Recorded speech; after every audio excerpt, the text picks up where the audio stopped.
急に動かなくなった。念のため機体を破壊しておきましょう。了解。やめて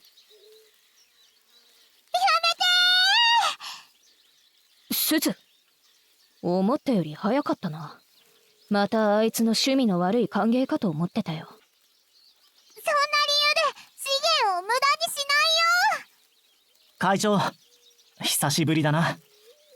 2日ぶりだ。2日か。この2日で頭痛の種がたくさん見つかったよ。すずと重要な手がかりを見つけたんだ。お、聞こうか。とりあえず落ち着いて話せる場所まで移動しよう。新しい武器を手に入れるチャンスだったのに、なんで全く同じ武器にしたの？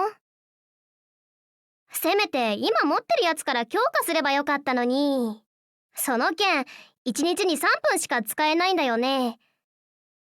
会長の刀を完全解放するには長い詠唱をしなきゃいけないけど、あーしの強化された桜花の剣は好きなだけ思い通りに使えるんだ。でもわらわはいつも二刀流なんじゃ。二刀流は両手をバランスよく鍛えなきゃいけないんだよ。そんな時間あるかな。わらわにかかれば朝飯前じゃ。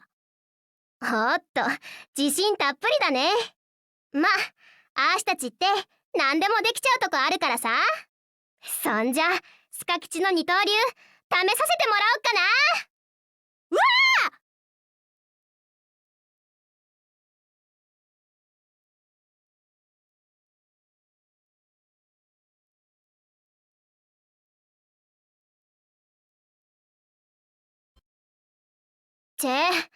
はい、やめ。やめるのか？その剣術、人間相手のものじゃないよね。あーしを獣だとでも思ってんの？急所も狙わないで全身ズタズタにするつもり？一体何と戦ったらそんな残酷な立ち筋になっちゃうの？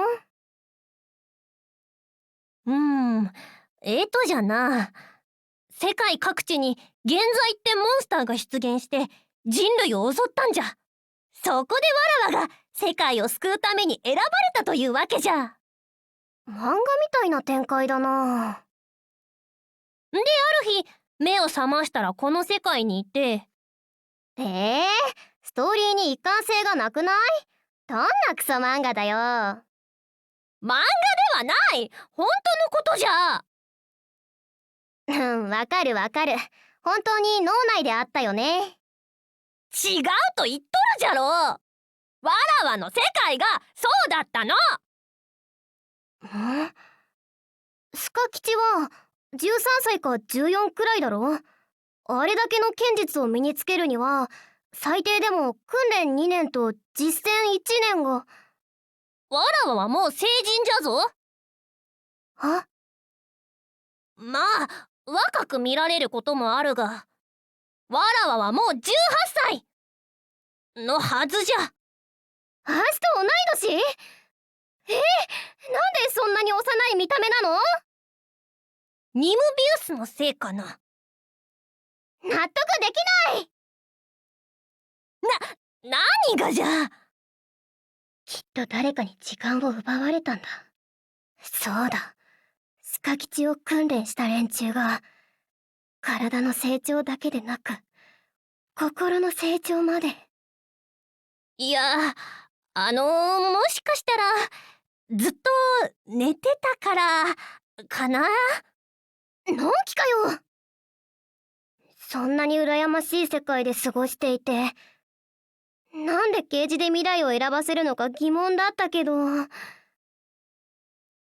スカ吉が過去にとどまりすぎてるだけじゃん。さっさと戻るよ。でも剣をまだ貸してもらって。そんなの後。特訓が先だよ。で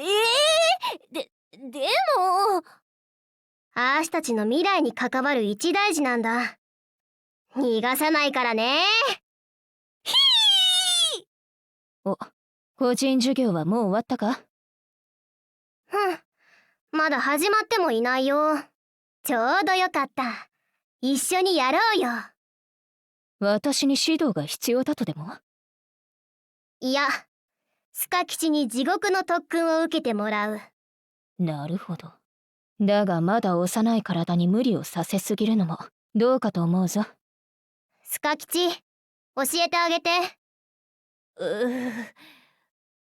ほら。実はじゃな、わらわはもう18になっていてじゃな。私と同い年だと？それでまだ理想の自分に慣れていないと？影の国の女王かな。嘘だろ。わかった。ぜひ私も参加させてくれ。やだー、ナビゲーター助けて。ナビゲーターはいない。スズのラボで大事な話をしている。王女、お前もラボへ向かえ。この件はお前も知るべきだ。スカディは私が預かろう。ちょっと、わらわは大事なことならわらわも。スカディ、特訓の準備をしろ。いい